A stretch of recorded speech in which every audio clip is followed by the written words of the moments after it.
Laura Jane Rawlings, the Chief Exec of Youth Employment UK. I'm delighted to welcome so many of you to the first and opening session of the Good Youth Employment Symposium. Without further ado, we are mindful of time and the time of our fantastic panellists today. I'm going to hand over to our symposium chair, Diane Modahl MBE. Diane, many of you will know, is an Olympian and Commonwealth gold medalist. I know Diane as the leading chief exec of a charity in the Northwest committed to working with young people who are disadvantaged and face additional barriers to fulfilling their potential. Diane and I have been working together this year on the Mayor of Manchester's Young Person Guarantee.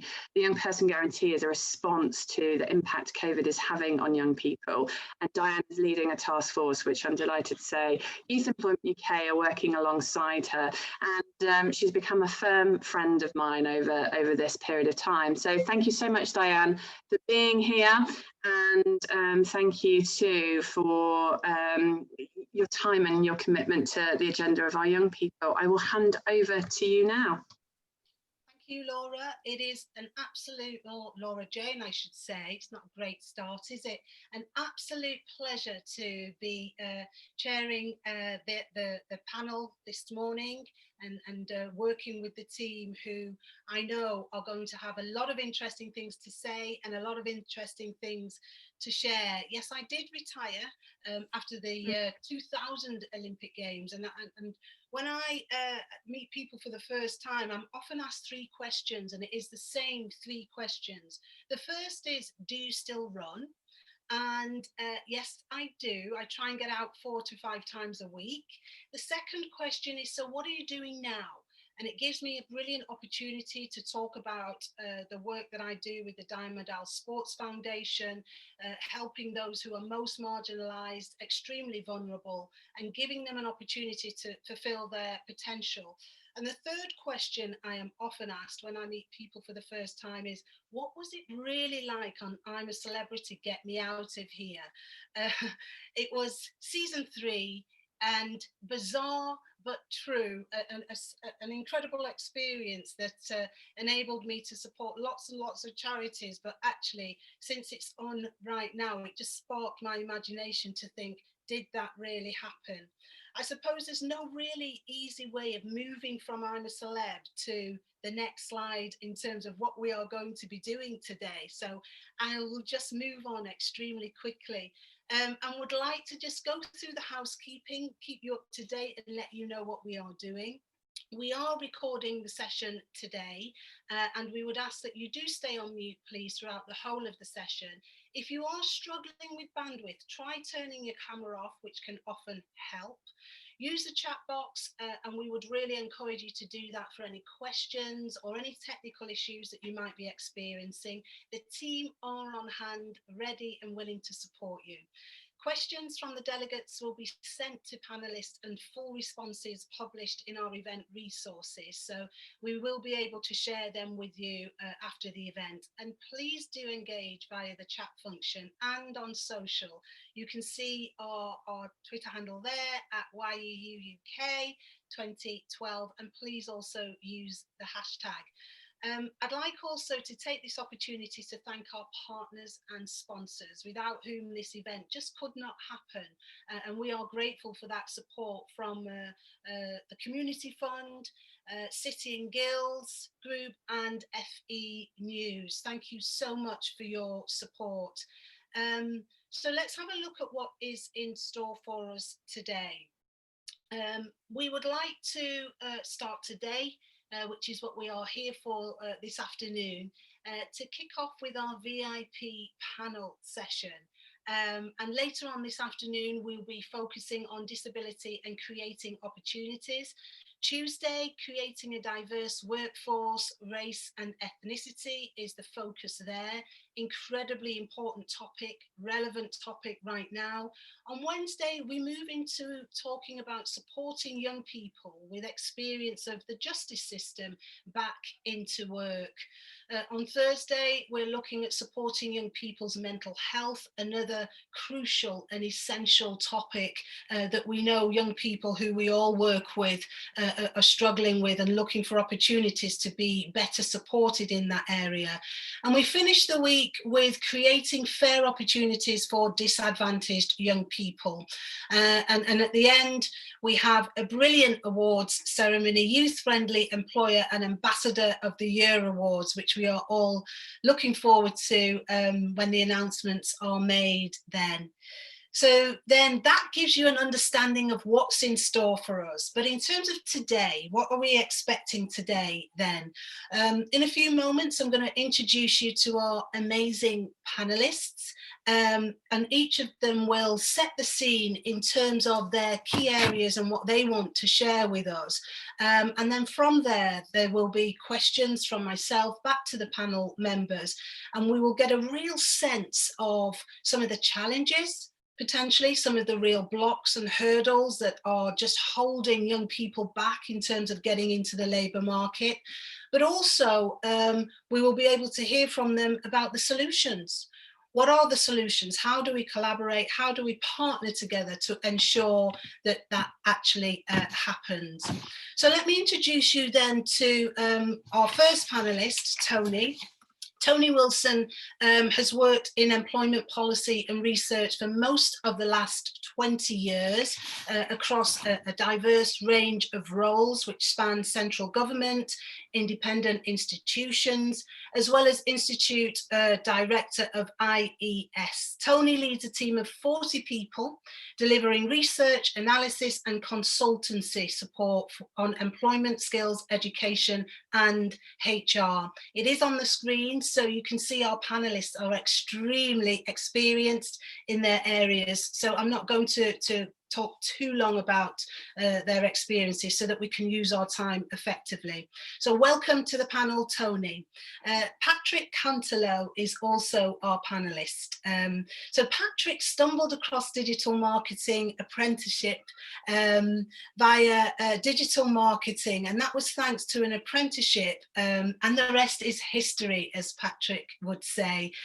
Patrick is going to be focusing and talking around young people, everything young people, and telling us what we need to be thinking about around how we engage and make sure we keep young people engaged. Welcome to the panel, Patrick. Introducing you now to Minister for Employment, Mims Davies. So Mims was appointed as Parliamentary Undersecretary for Employment at the Department for Work and Pensions, and she was Parliamentary Undersecretary, as you can see, at the Department of Digital, Culture, Media and Sport. We will be hearing a lot more from Mims as we talk about the labour market and how we ensure that it is a level playing field with the lots of opportunities that are coming through as we hear about them more and more. Welcome to the panel, Mims. Clare Hatton-Boden is Head of Skills at the West Midlands Combined Authority. And as you can see, Clare has extensive experience in developing skills policy, leading change in skills delivery and organisational efficiency. Leading on the skills portfolio, including the recently devolved £130 million budget across adult education and a range of pilot initiatives, including digital retraining and employment support pilots. Welcome to you too, Clare. And our final panel member is Laura Jane Rawlings. I just call her LJ, or sometimes even Laura. Welcome to the panel, Laura Jane. Before launching Youth Employment UK, Laura Jane worked for many years in the recruitment sector, and as a recruiter was well placed to see the challenges facing young people leaving education and the issues of the employment community, spending time to better understand the structural issues of youth unemployment and the the policy around that area. So without further ado, let's get into the areas that our panelists are specialists in. And I'd like to kick off with you, Tony. I did give your official bio, but you're also known as the person who is able to help us understand the data that comes through in terms of youth and employment, because it isn't always easy, is it, to understand that. So I'd like to give you 5 minutes to talk around this area, if you will. Thank you. Great, thanks Diane. Thanks for and thanks LJ for inviting me. And wow, it's great that there's so many of us here today and over this week, which I think goes to show what a priority this is for all of us, and how keen we all are to make sure that that young people don't lose out in this crisis, and are able to build a labour market that can better support young people and better help them to build careers and enjoy good quality work. So I just want to talk a bit about the labour market context and a bit about what we in the Youth Employment Group have been calling for, and what we think that means, and hopefully what that means for us on these events.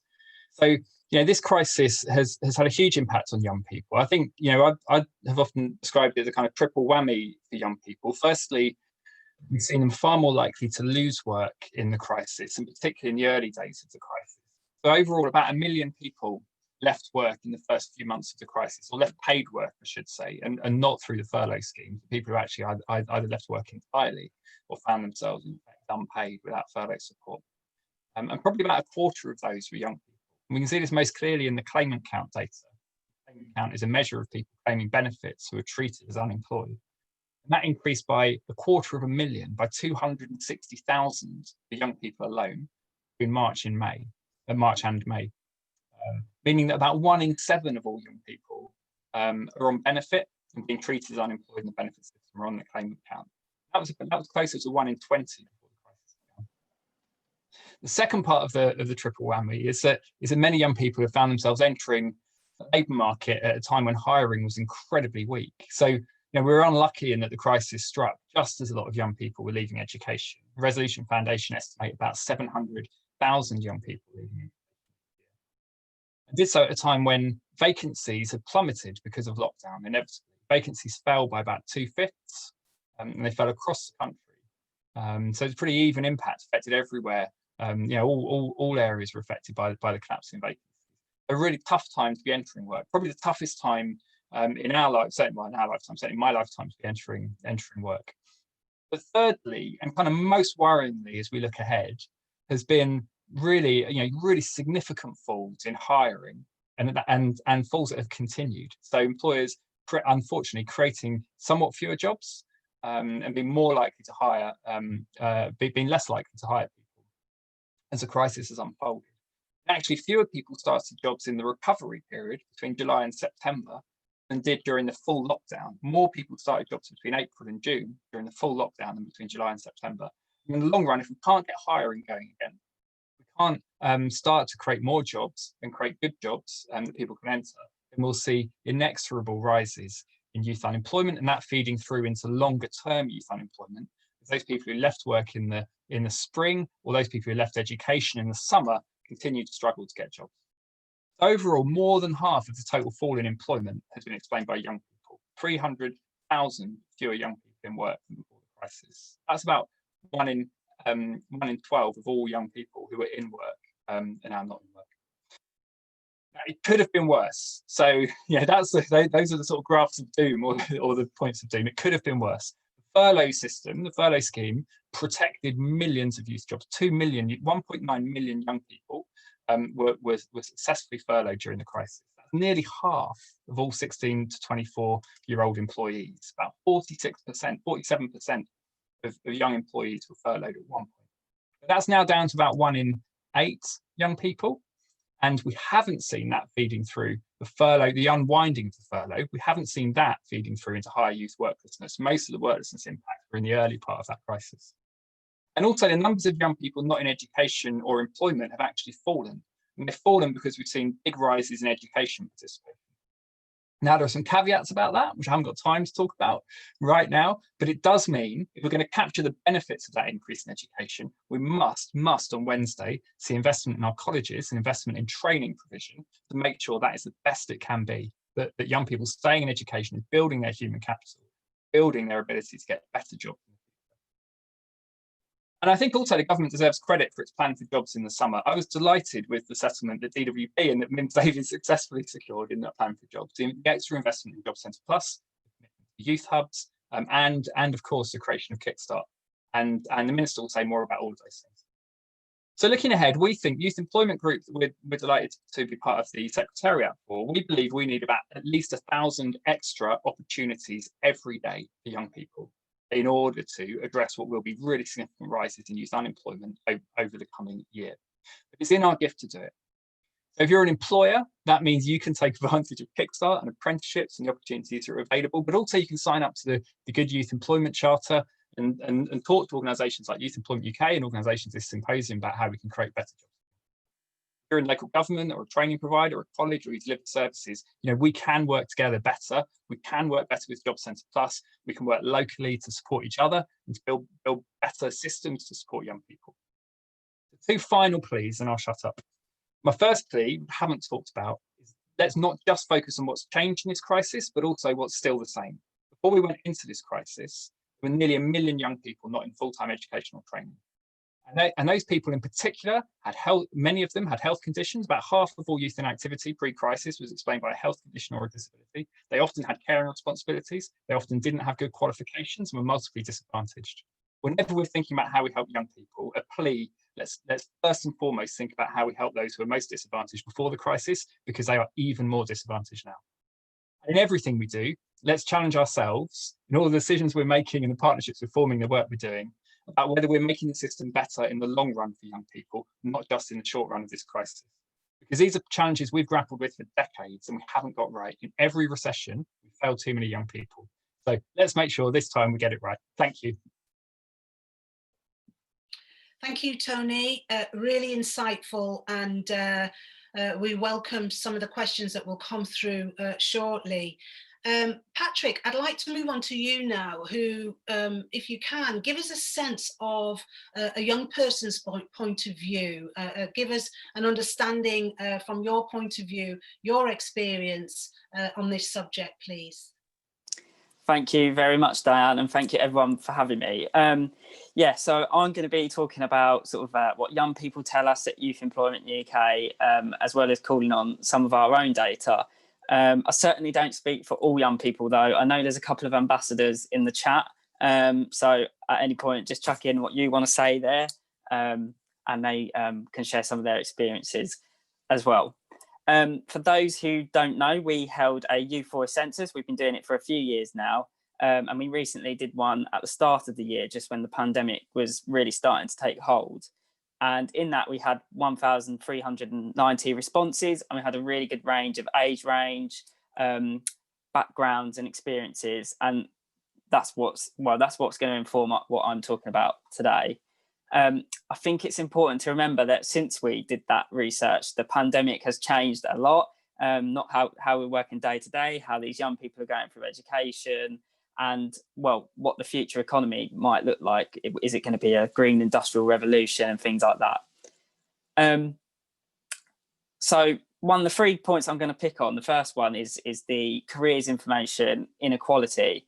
And even in 2019 and 2020, we still see a massive variation in the advice that young people are being given on, depending if they're a man or a woman, or if they're black or if they're white. And I mean, I like to think I've been really lucky where I've grown up. I don't think we had these sort of problems, but clearly we still do. And I think in the past 12 months, it's been very evident that we have been ignorant to the issues around this sort of stuff. And youth employment, we know we've had messages to make sure that we look into this and cover it, because it's our responsibility ultimately. And what we found is that young men are more likely to hear about apprenticeships over university, 5 times more often than young women actually. And young women would actually be told more about the academic routes and university rather than apprenticeships. if you are a young Black person, you're more likely to hear about, you're less likely to hear about all the options. And that might be the demographic differences or something around the country and where the careers advice is done well. But I thought they were just some interesting things to point out, as well as the fact that students who receive free school meals are also more likely to hear about how to access a job centre and things like that. I've never been on free school meals. I never would know how to access a job centre if I ever needed to. And in the state of the current economy, you never know. I wouldn't have a clue what I'm doing. And it's the same for young people with additional needs. They don't always get the most appropriate information, and they don't know where to go to find the workforces that are open to accepting these young people with additional needs, finding those employers who know to put steps in to help these young people grow their careers. And LJ is going to like this. I'll usefully mention the youth-friendly employer mark that does look at that sort of stuff. And then this moves me on nicely to my next point, where outside the census and all the discussions we have at Youth Employment UK and all these webinars I've been on, is that careers advice is a postcode lottery around the whole of the country. It's a very interesting, you get some very interesting and passionate responses from young people. Some young people have access whenever they want to a careers advisor, and some young people are recalling never having chatted to one in their whole time at secondary school and college. The Youth Voice census told us that access to a careers advisor is down across the board in university, in college and in secondary schools, and that careers advisors aren't always 100% aware of all the options that are available for young people. And I think in the changing world that we're in now, our careers advisors are aware of things like the Kickstart scheme and higher level apprentices to make sure that all these young people are covered who might need that support. The census really highlighted the need for one-to-one support for young people, and having that regular access to a careers advisor to discuss their options, and it not just being based on a computer test. Even though I know the government recently launched one and I did it and it said I should have been a chef, and my mother will very much disagree that I'd be good at that. So yeah, the test can't be relied on, but it's good to talk to people, because I talk to people, they know I'm a people person. And my last point, because I know I'm almost at 5 minutes now, is mental health and well-being. If there's one positive side of the pandemic, is that I think the past 12 months has really highlighted the need for positive well-being and positive mental health. We've been talking about it for years, and I think this is finally the step that we've done to make it normal. Everyone's talking about it, and it is a barrier for young people. The number of young people reporting that they're suffering from anxiety, depression is up, and young people don't know where to turn to, whether at school or in the workplace, on if they're suffering from mental health issues and who they can talk to. And based on all of what I've just said, that was, most of this stats was before there was a pandemic.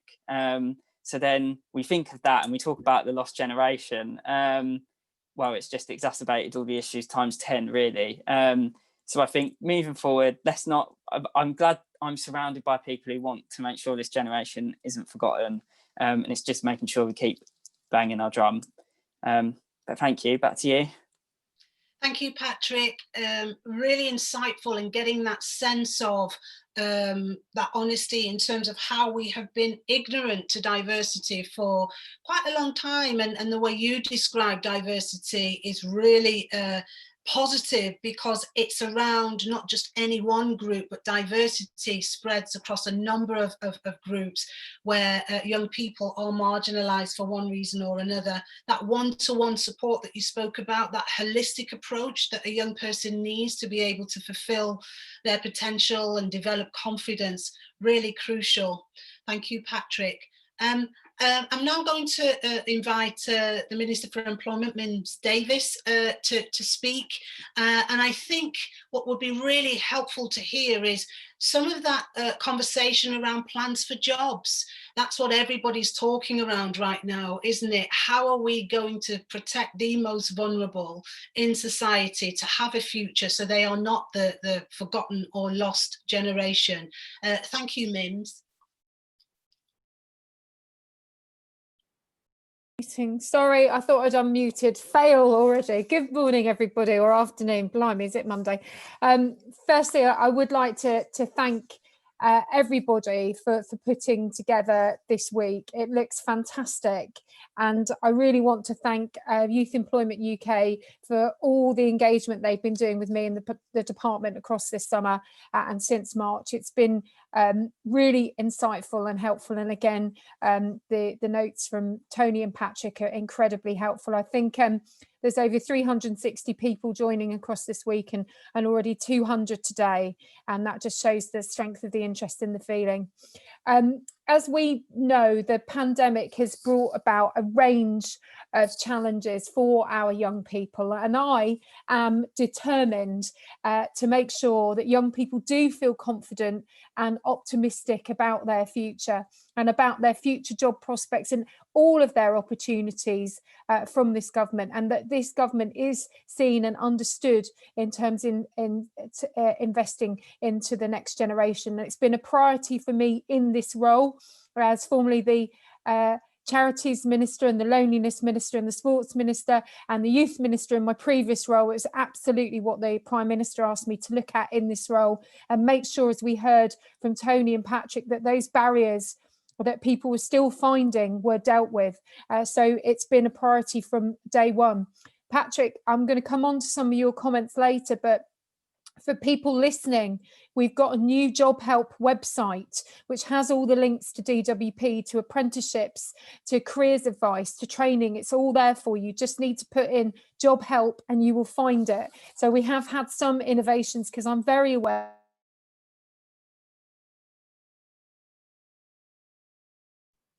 Mims, your system, Mims. Oh, sorry. Yes. Has it failed? You're good now. Oh, sorry, I don't know what bit you missed from. We lost you at innovation around job help.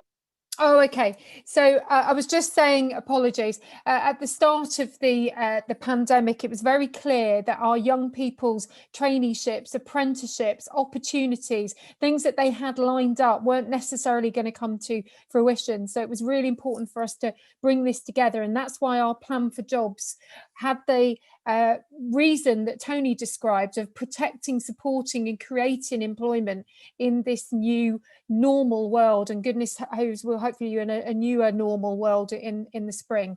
Now we have got a comprehensive package which does include the Kickstart scheme. It does include apprenticeships, sector-based work academy programs and our new DWP expanded youth offer. And in September we did launch Kickstart scheme, and the placements start this month. It's a £2 billion fund which runs through till December next year for thousands of new jobs funded by the government, giving young people that valuable employment opportunity, which will give them that short-term chance to get that sense of purpose and that springboard onto unlocking long-term high-quality work. And absolutely, these roles are focused for people with the most barriers and most likely to be in long-term unemployment. And so I'm really proud of the dedication my team has put together to bring this through. We've already got over 20,000 jobs approved and more coming through daily. Now, it's a really important boost to those people who are under 25 on universal credit. You could be 16 and a care leaver. You could be heading towards 25 and just not got your foot on that career ladder. And I've been so delighted by businesses who've been so enthusiastic about how to bring in capable young recruits. Quite often the reason that employers are less inclusive is they just don't know how to start, and this is a great way of doing it. So the government's going to pay for each young person the national minimum wage for the duration of their placement to get a chance to build those key skills. And as I say, the enthusiasm from businesses has been amazing. We've had heading towards 5,000 applications, 20,000 placements already been approved, and daily we're going through more. And it's really important that Kickstart is just one opportunity for our young people. Apprenticeships, traineeships, other roles are absolutely key.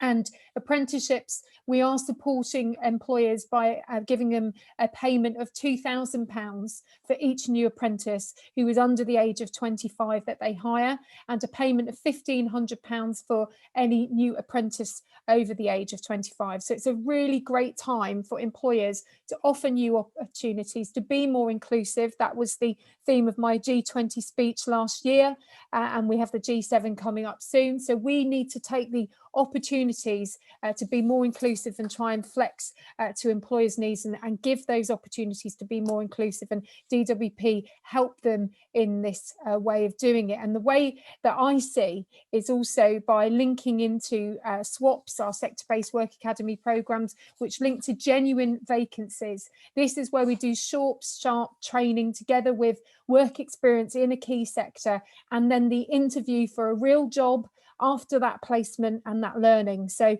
we've seen people moving with logistical backgrounds or retail backgrounds into new sectors. We're seeing people going into the care sector and all different areas, because they're really looking to take up the opportunities that are out there. And you did hear from Tony, quite a lot of sectors have been growing in this. And that's one thing that I'd like to say to young people on the call. There is some opportunities out here, particularly around the green recovery and the green sectors, where actually you can really find yourself a long-term career that perhaps you previously haven't thought about. And what's been really key for DWP is our new youth offer. This is offering young people that intensive employment support. To Patrick's point, where do you start? Well, via our youth hubs. Our offer consists 3 elements: the youth employment programme, our youth hubs, and our new youth employability work coaches. And that also includes, importantly, mentoring circles. Now, these are co-located and co-delivered with our external partners, linking into local recovery plans, as Tony said earlier. That's really important. You don't know what you don't know is down the road, and it could be a great opportunity for you. And we're on track for a massive expansion of over 100 youth hubs nationally. The only thing that's stopping us is this lockdown, but some of them are opening virtually. And these local partnerships are really key, and will give a range of advice from debt management to housing, also, to Patrick's point, to mental health and wellbeing support. And our youth employability work coaches across the country will be focused on supporting young people with the most complex and significant barriers. And it's absolutely vital that we don't leave these people behind, as Tony described earlier.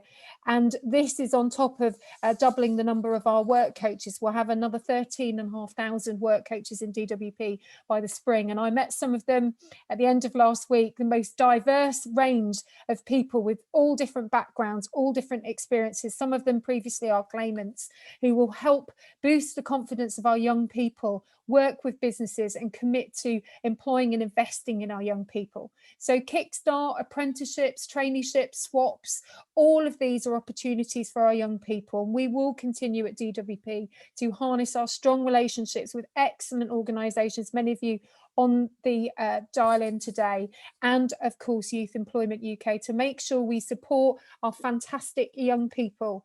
And I really wish you great success with all your events this week, and we'll be listening and learning from what you bring to us. Thank you. Thank you, Mims.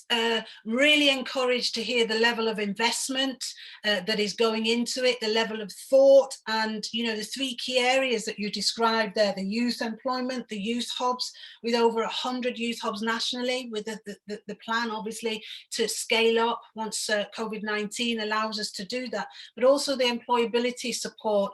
And what we hear from young people a lot is that actually they do feel disconnected to some of those opportunities. To take up those opportunities in the first place is about confidence as well. So to hear you talk about the complex and significant barriers that young people do face is really encouraging as well, because there is a lot of work to be done around those marginalized and vulnerable groups so that they can take up these brilliant opportunities that you described. Thank you. I'd like to now introduce Clare to talk about her focus. And this is about a local context, I think, Clare, where we can begin to get a sense of what's happening across the West Midlands and some of the work that's going on there.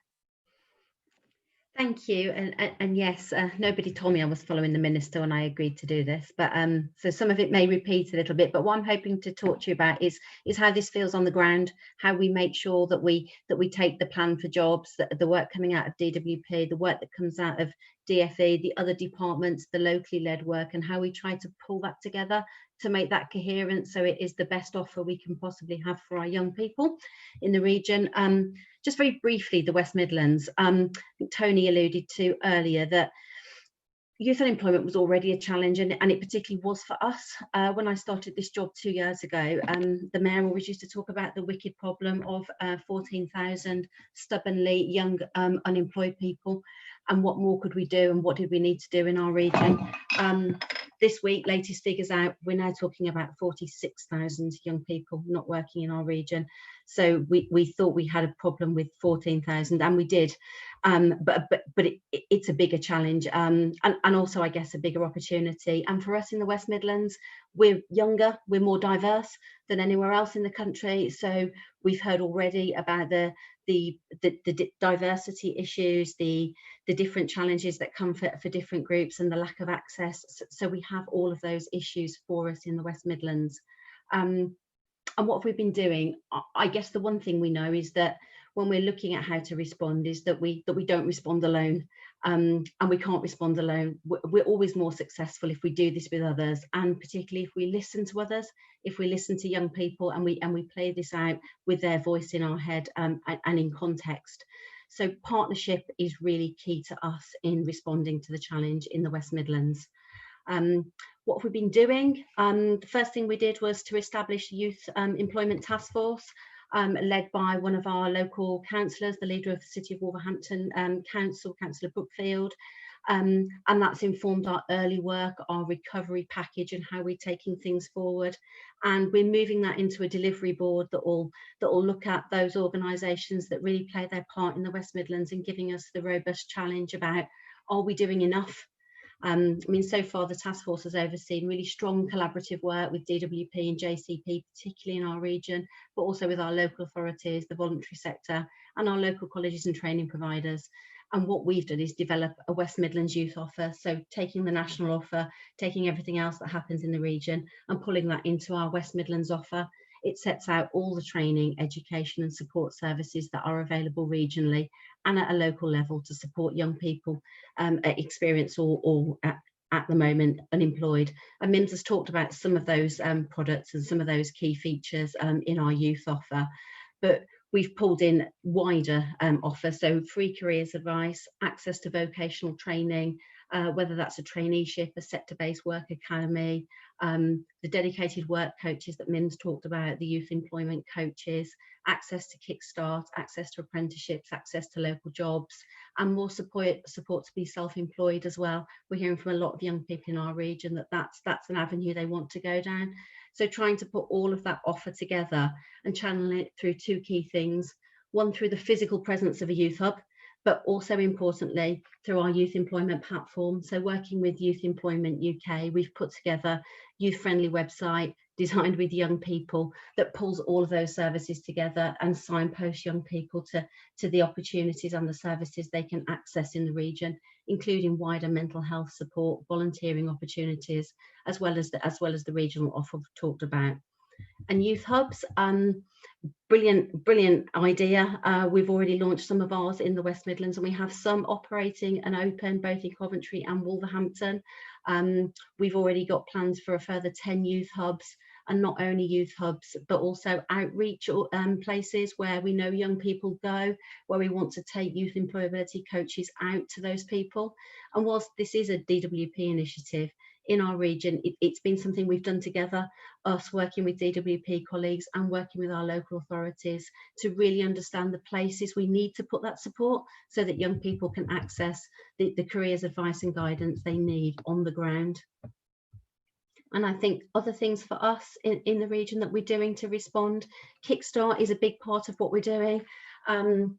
Our remit is really to reach out to employers, to encourage them to take on young people, to offer opportunities. But a really important part of what we do as a combined authority is trying to make sure that we have a really good offer across the region, that we work with our colleagues in JCP to make sure any organisation that is becoming a gateway in our region, offering those placements, has a really clear customer journey, both for the employer and importantly the young person, and making sure that there's a minimum standard of offer to every young person who goes through Gateway, not just to get people on, but whilst they're on their journey in Gateway, and particularly at the end of Gateway, 4 months onwards, making sure, because we know how important transition is, that people have clear plans if they're not staying with that employer to move them on to something else, be it an apprenticeship, be it a job, be it a sector-based work academy. So making sure we have that offer for every young person, so there's nobody falling between the gaps. And then ourselves, we've commissioned additional capacity to deliver training linked to actual jobs. A few people have mentioned that there are more jobs in construction, the healthcare sector, logistics, so increasing the number of sector-based work academies we're offering in those areas, making sure that people can benefit from those jobs and change their careers and get the skills they need. And then finally, we've extended our digital retraining offer, an extra 1.5 million into our digital boot camps, which trains people in software development, data analytics, coding, infrastructure. So really exciting opportunities there. And I think for us, probably the last thing is the leveraging of employers and investment in the region. The kind of corralling role that we have as a combined authority, making sure that we're doing everything we can to link investment in the region to job opportunities for local residents, the job creation. So whether it's Commonwealth Games coming down the line and the jobs that will be created from that, whether it's the additional recruitment the police are experiencing, or whether it is HS2 and some of the other big infrastructure investment in the region, making sure all of those employers are held to account and that they are creating job opportunities for young people as part of the investment they're receiving. But like I started, we can't do this alone. A big part of what we're doing is pulling people together, convening, and making sure that we can leverage the best possible solutions for young people in our region. Yeah. Thank you. Thank you, Claire.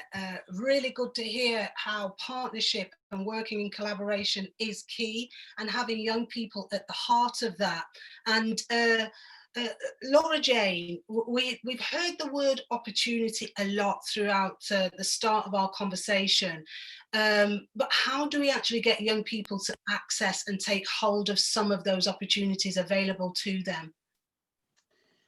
Thanks, Diane, and thanks to everybody. It is such a big challenge that we've got. You know, what we heard from the Youth Voice Census at the beginning of the year is Patrick's talked about some of the key issues around careers and transitions.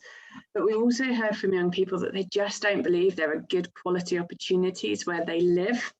And if you are a young person with a disability, or you're a BAME young person, then you're even more likely to feel that challenge of being able to find and move yourself on into good opportunities. And so the symposium really is our response to that. At Youth Employment UK, we are talking every day this week about those additional challenges and how we can help employers create good quality opportunities. And for us, it's also the reason why you know, very early on in the pandemic, we made the access to the Youth Friendly Employer Badge free of charge, so that organisations could sign up to the Good Youth Employment Charter to understand what good opportunities really look like for all young people, and then be recognised with the Youth Friendly Employer Badge, so that we can help the 1 million+ young people accessing our site and beyond through partners understand that those employers are really committed to best practice when it comes to young people. So for us, it's about the identification. You know, young people just don't believe what opportunities there are for them. And we've seen that, Diane, in the work that we've done in Greater Manchester. Young people have been surprised through the programme up in Manchester about the plethora of things that exist for them, whether it's job coach support, whether it's employability programmes. They just hadn't really got a sense of all the things that existed. And it's why we've done the work we have with GMCA around their digital hub. It's why we've done some work with West Midland Combined Authority around theirs. And it's why we're, as an organisation, pulling in our expertise to kind of bridge that disconnect that exists. Because, you know, the youth hubs are fantastic ideas. We're fully supportive at the Youth Employment Group and are really working with the DWP team, who are working flat out to make this work. but we've got to make sure that young people know that those programs are there and those opportunities are there. So there is a digital response to a physical response that will eventually, we hope, bridge the gap. But it's about, you know, my favourite quote is from Helen Keller, and it kind of talks to the piece Claire just said. You know, alone we can do so little, but together we can do so much. And this is why we have got to come together, just as Tony, Mims, Patrick and Claire have all spoken about. We have got to get behind our young people this year and next, as it's going to be the most challenging ahead for so many of them. So I'll leave it there because I know we want to get to a couple of questions and time is on. So thank you, Diane, and panelists. I appreciate that. Thank you, Laura Jane, for that. Let's get straight into the questions then. So if I could start with you, Mims. We've spoken a lot about the youth hubs. They have been mentioned throughout. What is it about the youth hubs that brings innovation and opportunity? I think it's part of the bringing together of the overall offer, and I agree with LJ about some of the things that Patrick described. It's difficult enough knowing what's out there and linking into your local labour market and knowing what could be right for you as a young person. And what we wanted to do is bring a different way of connecting with the DWP together, make it a welcoming space for people to look at work and life skills and other support, and work with a range of our partners, whether it's the Youth Future Foundation or the Prince's Trust. We've got a breadth of people and stakeholders, and I also agree the point earlier about being out where young people are. So one of the big pushes at DWP is to be out, engaging in the community through housing associations, and then have a place to bring people and young people back to, whether it's help around personal budgeting or that mental health support or skills or training support. We've got a way of having the right offer at DWP. And what we do know is that scarring effect of long-term unemployment. We know the people with barriers, quite often there's more than one barrier, which can be the real challenge. So this is the way of us trying to reach out. And one of my biggest frustrations as the Minister for Employment, who looks after job centres, you know, if you haven't been to a job centre for a long time, you've no idea what goes on under the bonnet. It's completely different. As Claire described around the West Midlands, a massive amount of work trying to link in with the skills and the opportunities through the job centres, through the Commonwealth Games and all of the City of Culture stuff and everything that's going on there. So we just needed a place to land this. That's why job help is really key. And you can help us sell this message out to young people that there are great opportunities out there, and we're really focused on making sure they're not left behind after this pandemic hopefully disappears somewhat. Thank you, Mims. Tony, I'd like to come to you next and get a sense of how do we create and encourage job creation for young people? Because that's going to be key, isn't it? How do we create that opportunity for them? Yeah, I think it will be key. And I think, you know, the government's, through the Kickstart programme in particular, the government has invested a lot in trying to support youth jobs creation. The first point is that, you know, I think we want to see as many employers as possible where they can offer good jobs, to get behind that and to talk to organisations who can then help with providing the wraparound support that people need. Many people will need in order to then move into permanent and long-term employment. I think we also need to recognise, there's a point in the comments and in the chat as well, which has been really useful. We also need to recognise the huge impact there's been on apprenticeships since the crisis began. Apprenticeship starts down by about a half compared with pre-crisis levels. Now, that means actually there's a heck of a lot of unspent money now in the apprenticeships levy. It also means there's far fewer opportunities for young people that are being taken up and that are being created and being taken up in you know, sort of good quality workplace, good quality jobs with workplace training. So I think we need a bit of creative thinking about how we can use either that money or invest other money to better support training for young people. Just a word on Kickstart. I mean, I think I'm a big fan of Kickstart. My one concern is, I've got a few concerns. My main concern is that it may risk sort of slipping between kind of two stools. It's trying to create good quality transitional jobs for disadvantaged young people. And I think that's a huge challenge, huge issue we need to address. It's also being used to act as a straightforward hiring incentive for private sector employers in particular to prioritise young people in jobs that in many cases they probably were going to create. They're additional in one sense, but their opportunities were going to come up. I think we need to think about these things slightly differently, as different challenges. I think we need to create transitional jobs for young people. We also need stronger incentives to prioritise disadvantaged groups in the hiring that is always going on in the economy. So again, I think that's something that's worth coming back to, because I think there's a risk otherwise. Employers that just want the hiring subsidy find Kickstart very bureaucratic. Employers that want to create transitional jobs for young people might find that it's a bit harder to do that than the right people than they might want. So I think there's a couple of ideas there about things we can do. I mean, I think it is challenging, but also, as Mims said, the economy is creating it does create a lot of jobs, even in crises. Even in crises, it does. We've seen employment growing in finance and accounting, in IT, in a lot of public sector employment as well. And these are often decent jobs. So how we can get the right training opportunities and the right transitions into that work and the right careers advice to go with that is really important. Yeah, thank you, Tony. Claire, you described the youth hubs as brilliant, a brilliant idea. How do we actually ensure that those youth hubs are also supporting disadvantaged young people, those with special needs? How do we ensure that the youth hubs are actually catering for all young people and getting them through the door? I think part of what we've done in the West Midlands in our co-design of the youth hubs is said who needs to be in there, which organisation on there, and it's for us it's not just youth employability coaches, it isn't just DWP workers. We're making sure that we reach out to the voluntary sector, Prince's Trust, to specialist organisations, to colleges, and getting all of those organisations to locate in the same space so that they can then reach out to their different groups, their different customer groups, and pull them all in. I think Mims used the phrase, it's about going out and reaching, but then bringing them back in.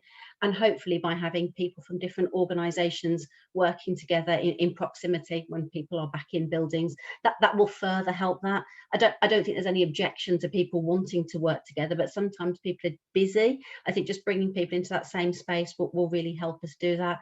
And sometimes actually, Diane, it's going to be about proactive targeting. It's going to be about us being really conscious and really thoughtful actually about the service we provide, and not just the big numbers, the big scary numbers, but actually saying, and who are those people, and therefore what services do we need in those youth hubs, so we can bring in the widest range of young people across a range of needs.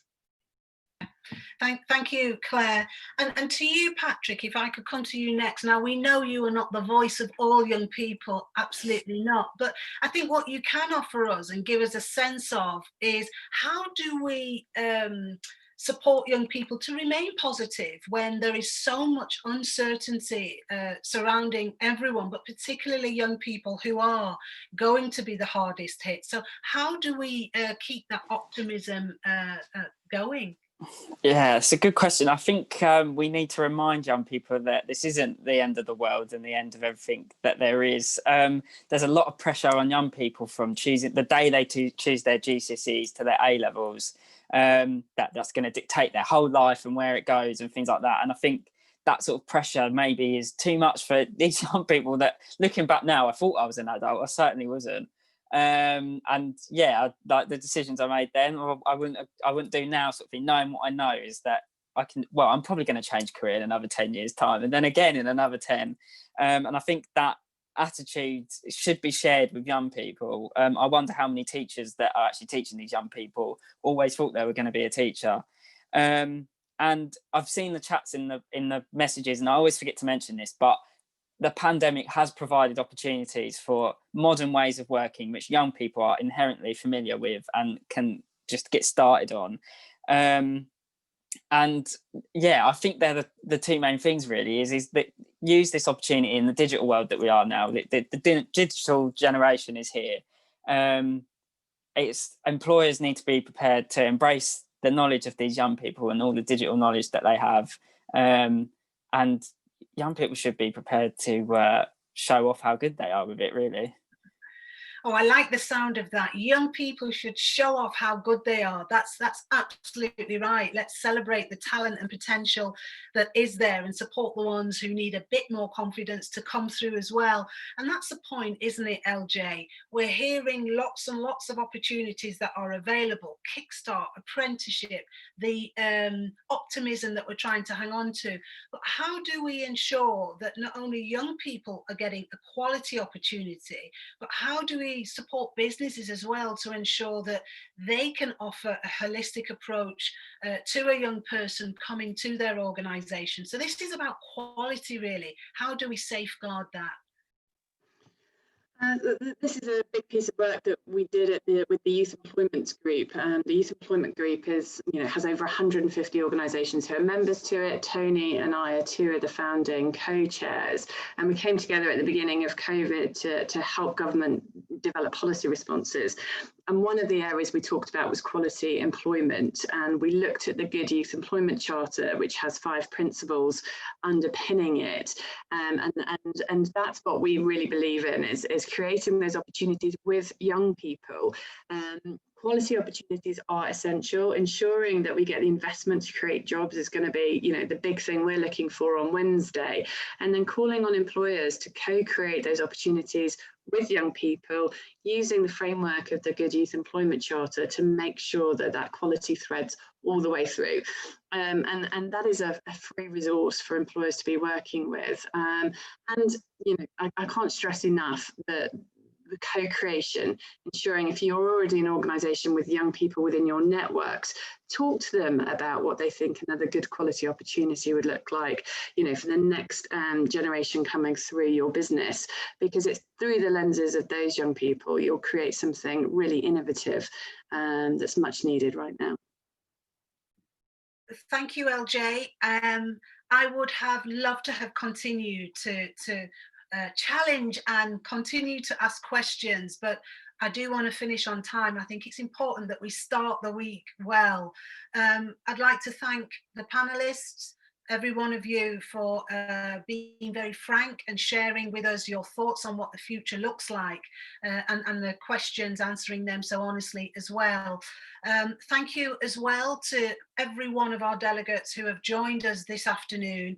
And as Mims said earlier, 360 of our partners, stakeholders, young people will be joining us for the whole of this week, and we appreciate that around the remaining sessions, including the awards and impact event, which is happening on Friday, where we will do what Patrick said. We want to celebrate, we want to recognise and reward the best youth-friendly employers of 2020 and those outstanding ambassadors and the contributions that they have made. There's so much more detail on this within the booking information, and you can find that at the Youth Employment UK website, and you can continue to follow what we're doing the whole week on Twitter, across all our social media, and do use the hashtag.